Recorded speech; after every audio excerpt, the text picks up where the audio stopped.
नमस्कार। मैं डॉक्टर राजवंश कौर कोहली, सहायक प्राध्यापक भूगोल, शासकीय नवीन महाविद्यालय गुढ़ियारी रायपुर में पदस्थ हूँ। मैं बीए भाग 3 भूगोल के प्रथम प्रश्न पत्र की चौथी इकाई का विषय पर्यावरण प्रकोप एवं प्राकृतिक आपदाएं, इन्वायरमेंटल हजार्ड्स, इस पर अपना लेक्चर प्रस्तुत करने जा रही हूँ। पर्यावरण प्रकोप या प्राकृतिक आपदाएं। हमारी पृथ्वी क्रियाशील है।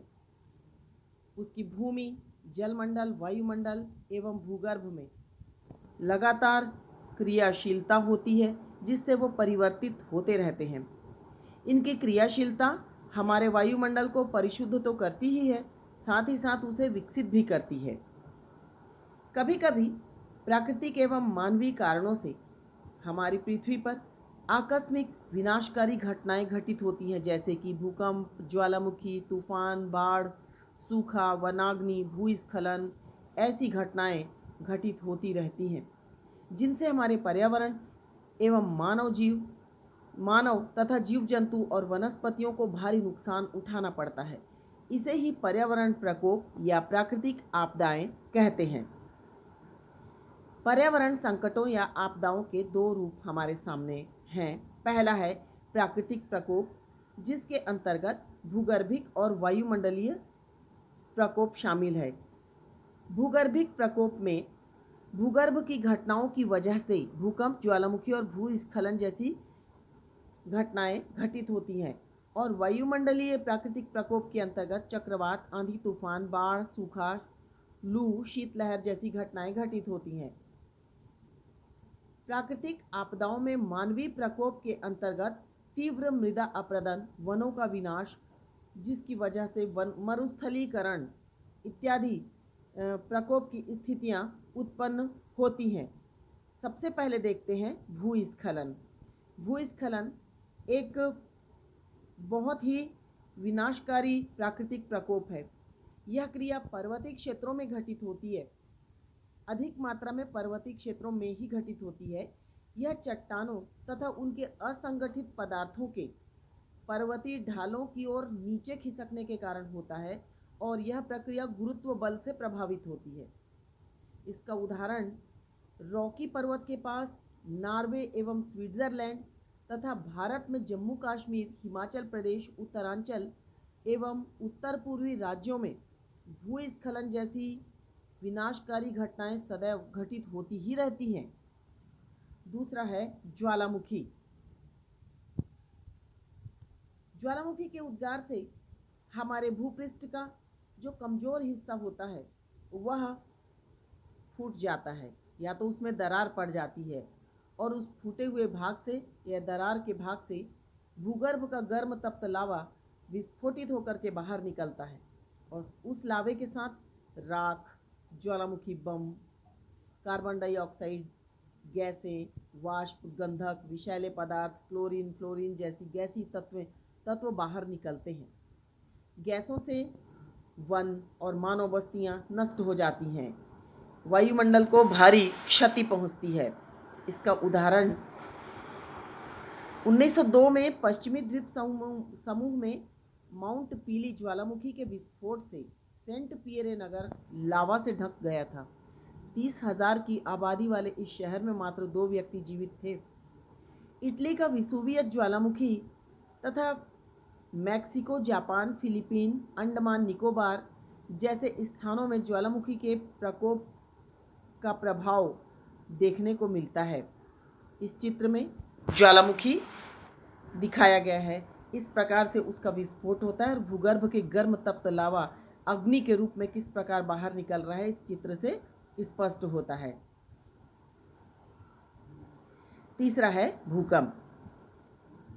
जब हमारे भूपृष्ठ पर अचानक कंपन होता है, तब भूकंपी तरंगों के प्रभाव से भूस्खलन, प्लेट विवर्तनिक घटनाएं, नदियों के मार्ग में परिवर्तन, जनजीवन का विनाश होना, बांधों का क्षति पहुंचना, धरातल में दरारें पड़ना, इस प्रकार की बहुत ही विनाशकारी घटनाएं घटित होती हैं, जिन्हें हम भूकंप कहते हैं। इस घटनाओं में हमारी पृथ्वी की सतह का कुछ भाग हिलने लगता है। विश्व में भयंकर विनाशकारी भूकंप के कुछ उदाहरण इस टेबल के माध्यम से प्रस्तुत किया गया है। 1905 में कांगड़ा घाटी जो भारत में, 1907 में अफगानिस्तान, 1908 में मेसिना इटली का, 1915 में इटली का एवेंजारो, 1920 में चीन का कांसू, 1923 में याकोहामा, 1927 में चीन का नानशान, 1935 में क्वेटा, 1939 में चिलान, 1939 में ही एर्जिनकान, 1968 में ईरान का दश्त ए बयाज, 1970 में चिम्बोटे, 1976 में ग्वाटेमाला, 1976 में ही तांगशांग, 1988 में आर्मेनिया, 1990 में उत्तरी ईरान, 2001 में भुज, 2004 में इंडोनेशिया तथा 2005 में पाकिस्तान में भूकंप आया था।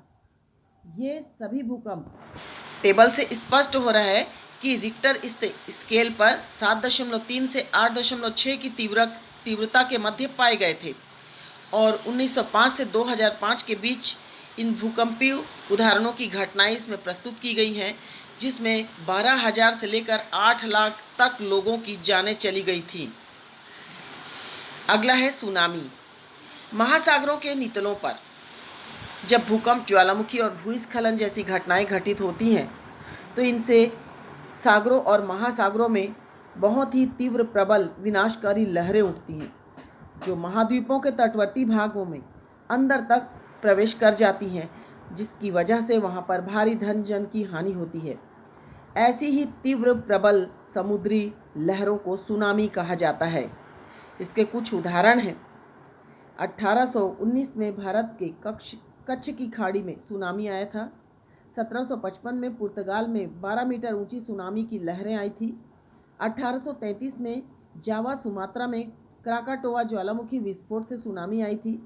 2004 में सुमात्रा द्वीप के पास सुनामी आई थी, जिससे भारत के साथ साथ दक्षिण पूर्वी एशिया के देश भी प्रभावित हुए थे।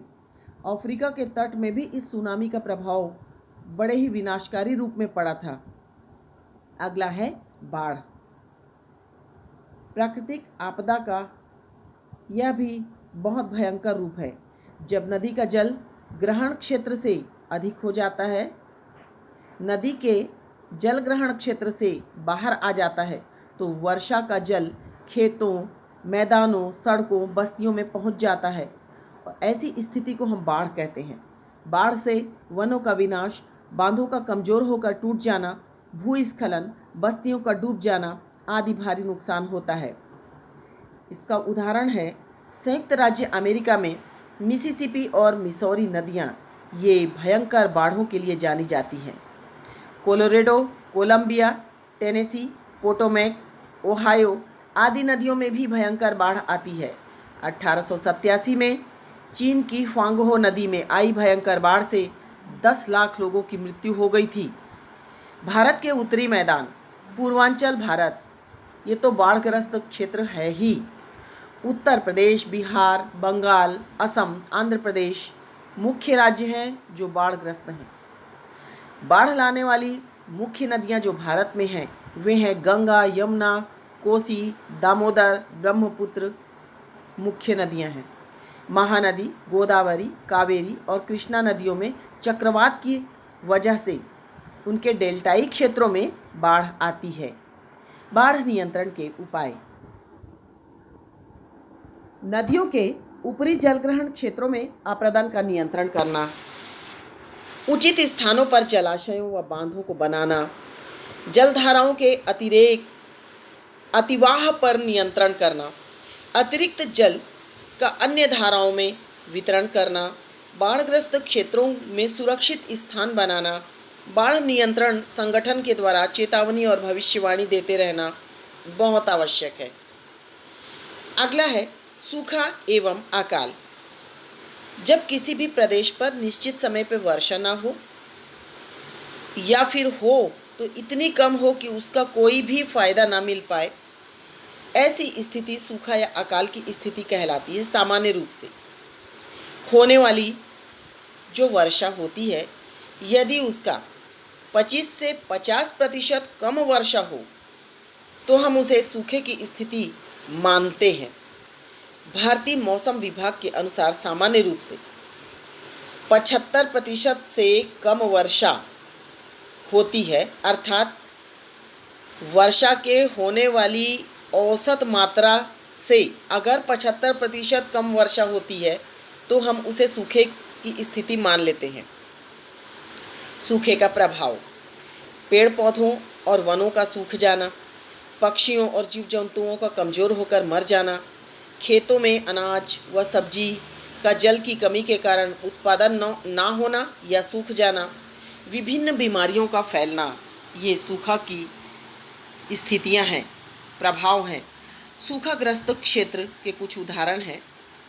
विश्व में सूखाग्रस्त प्रदेश के अंतर्गत अफ्रीका का मॉरिटेनिया, सेनेगल, माली, अपर वोल्टा, नाइजर, चाड, युगांडा और इथियोपिया क्षेत्र हैं, जहां पर 1968 से 1975 के मध्य भयंकर सूखा पड़ा था, जिससे यहाँ की जल राशियाँ सूख गई थीं और सेहल में तो 50,000 लोग भूख और कुपोषण से मर भी गए थे। इथियोपिया में भीषण अकाल से 30 लाख लोग मर गए थे। ऑस्ट्रेलिया में सूखे की स्थिति भीषण रूप से 1895 से 1902 के मध्य बनी रही, जिससे भारी नुकसान पहुंचा।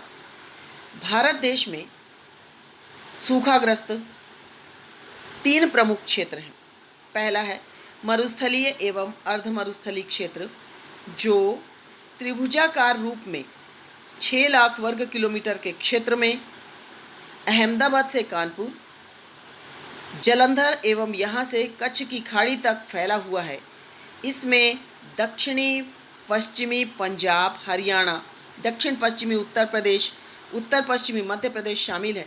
यहाँ पर 35 से 75 सेंटीमीटर के बीच में वर्षा होती है और यह क्षेत्र सूखाग्रस्त की बेल्ट में शामिल है।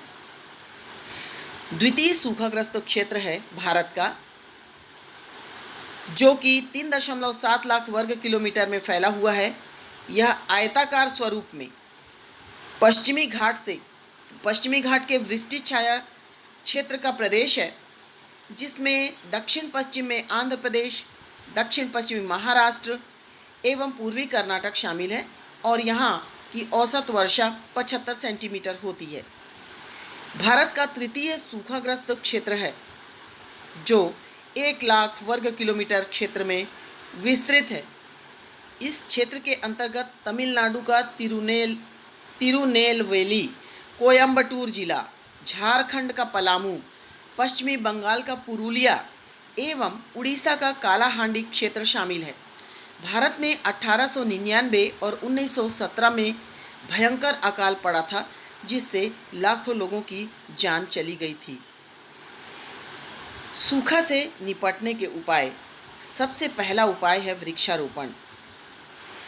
फिर शुष्क कृषि पद्धति को अपनाना, ताकि कम जल के प्रयोग से हम फसलों का उत्पादन कर सकें। मरुस्थल के प्रसार को नियंत्रित करना, जल संरक्षण की योजनाएं लागू करना, सूखाग्रस्त क्षेत्रों में जारी कार्यक्रमों को और मजबूत बनाना, जलाशयों और कुओं का निर्माण करना, यह बहुत आवश्यक है।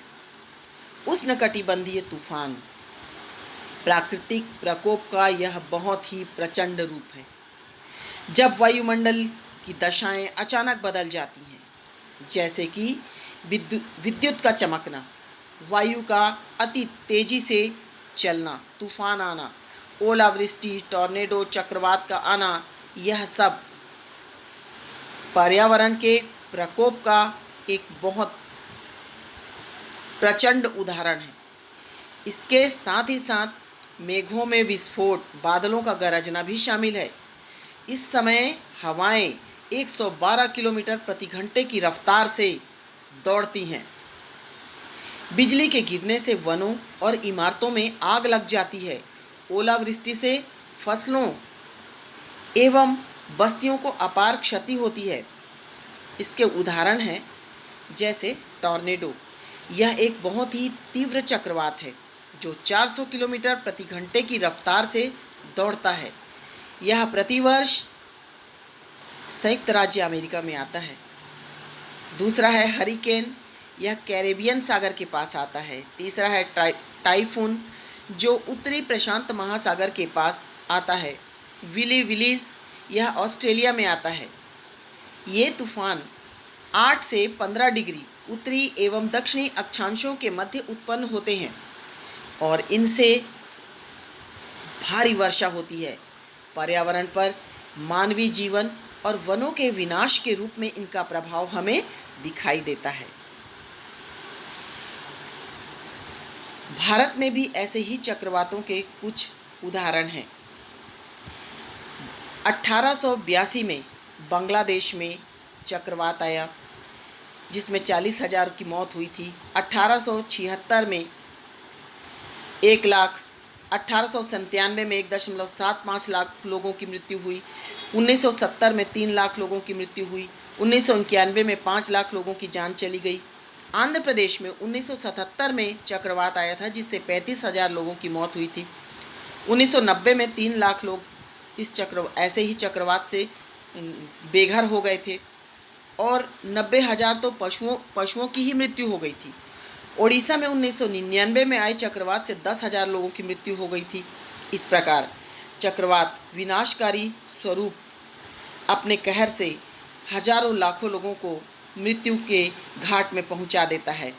हरिकेन, यह भी तीव्र हवा का एक स्वरूप है जो Texas, Louisiana, Alabama, Florida, Carolina में अपना प्रबल प्रभाव दिखाता है और नुकसान पहुंचाता है। मानवकृत आपदाएं, मानव अपने विकास की चरम सीमा को छूने के प्रलोभ में कुछ ऐसी घटनाओं को जन्म दे देता है जिसके बारे में सोचकर रूह कांप जाती है। मानवकृत आपदाओं के ये 3 रूप हमारे सामने आते हैं। पहला है मानवकृत भौतिक प्रकोप, जिसके अंतर्गत भूकंप, भूस्खलन, मृदा अपरदन जैसी घटनाएं होती हैं। दूसरा है मानवकृत रासायनिक प्रकोप, जिसमें परमाणु विस्फोट, अशुद्ध तेल का रिसाव शामिल है। तीसरा है मानवकृत जैविक प्रकोप, जिसमें जनसंख्या विस्फोट, कुपोषण और महामारी जैसी घटनाएं शामिल हैं। इनके कुछ उदाहरण हैं। 1931 में यूनान में मैराथन बांध के निर्माण के दौरान भूकंप आया था और इस भूकंप का जिम्मेदार मनुष्य ही था, क्योंकि बांध, पुल, ब्रिज, सुरंगें, बड़े बड़े मल्टी कॉम्प्लेक्स बिल्डिंगें ऐसी जगह में बनाई जानी चाहिए जिसका भूगर्भिक भाग मजबूत चट्टानों से बना हुआ होता है। मगर मनुष्य जब कमज़ोर भूमि के एक ही भाग पर बहुत अधिक मात्रा में जल का भार डालता है, अर्थात बांध बनाकर मल्टी कॉम्प्लेक्स बिल्डिंग बनाता है, तो उस कमज़ोर भूमि जिसका भूगर्भ कमज़ोर है वहाँ पर तो अतिरिक्त बोझ पड़ेगा और अतिरिक्त बोझ से भूकंप आना शुरू हो जाता है। इसका एक और उदाहरण है 1967 में भारत में कोयना बांध के निर्माण के समय भूकंप आया था, जो महाराष्ट्र के सतारा में स्थित था। 1892 में लव कैनाल के निर्माण के लिए खोदी गई खाई में 60 वर्षों तक लगातार विषैले रसायनों का कचरा इकट्ठा किया जाता था। बाद में इस खाई को पाट दिया गया, परंतु यह क्षेत्र एक समय में टाइम बम के समान साबित हुआ, जिसके विस्फोट से यहाँ के निवासियों का स्वास्थ्य खराब हो गया। 1968 में यूक्रेन में चेर्नोबिल परमाणु संस्थान से होने वाली रिसाव के कारण परमाणु शक्ति से चलने वाली रूसी पनडुब्बी डूब गई थी। 1979 में भारत के भोपाल गैस कांड ऐसा ही एक प्रबल उदाहरण है जो मानव के द्वारा निर्मित प्राकृतिक आपदा में शामिल हुआ था, जिसमें लाखों लोगों की जान चली गई थी और लाखों लोग अपाहिज हो गए थे। 1945 में जापान के हिरोशिमा नागासाकी एटम बम के प्रहार इसका प्रलयंकारी उदाहरण है। इस प्रकार प्रकृति और मानव दोनों द्वारा हमारे पर्यावरण में भयंकर प्रकोप उत्पन्न होते रहते हैं, जिसके निवारण के लिए हमें जागरूक होने की आवश्यकता है। पर्यावरण प्रकोप के कुछ उदाहरण इस चित्र में स्पष्ट हैं। इसमें अग्नि, सुनामी जैसे उदाहरण देखने के लिए मिल रहे हैं। सूखा का उदाहरण देखने मिल रहा है। ये ज्वालामुखी का उदाहरण है। ये वनाग्नि का उदाहरण है। यह भूस्खलन जो दिखाई दे रहा है चित्र में। ये विद्युत चमक रहा है। इस प्रकार से यहाँ पर हिमस्खलन से आने वाला प्राकृतिक प्रकोप दिख रहा है। ये उदाहरण हृदय विदारक हैं और हमें इन्हें नियंत्रित करने की आवश्यकता है हमें अपने दैनिक जीवन की गतिविधियों को संतुलित करने की। धन्यवाद।